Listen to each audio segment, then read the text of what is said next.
Hi friends, ఎలా ఉన్నారు? Welcome to KP's kitchen. ఈరోజు ఆదివారం కదా, ఏం వండుకున్నారు? మీ ఇంట్లో కూరలు ఏంటి? మా ఇంట్లో చపాతి అండ్ కాళ్ళ కూర. మా ఆవిడ చపాతీలు చేస్తుంది, నేను వీడియో తీస్తున్నాను. చపాతీ చూసారా ఎంత సాఫ్ట్గా ఉందో, చాలా స్మూత్గా కర్చీఫ్ లాగా ఉంటుంది.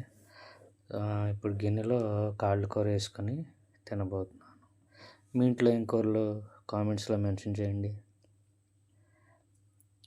కాళ్ళ కూర చాలా మంచిది ఆరోగ్యానికి. ఎవరికైనా కాళ్ళ నొప్పులు కీళ్ళ నొప్పులు ఉన్నా అది చాలా మంచిది. హెల్త్కి చాలా మంచి బెనిఫిట్స్ ఉంటాయి కాళ్ళ కూర తినటం వల్ల. చపాతీలో కాళ్ళ కూర చాలా మంచిది. చపాతీ అనే కాదు, రాత్రి మిగిలిపోయిన కూరని పొద్దున్నే ఇడ్లీలో కలుపు తింటే ఉంటుంది.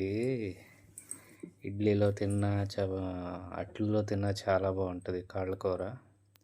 చపాతీలు మాత్రం చాలా స్మూత్గా ఉన్నాయి. మా ఆవిడ కష్టపడి పావుగంట సేపు గట్టిగా పిసికి మరీ చేసింది చపాతీలు.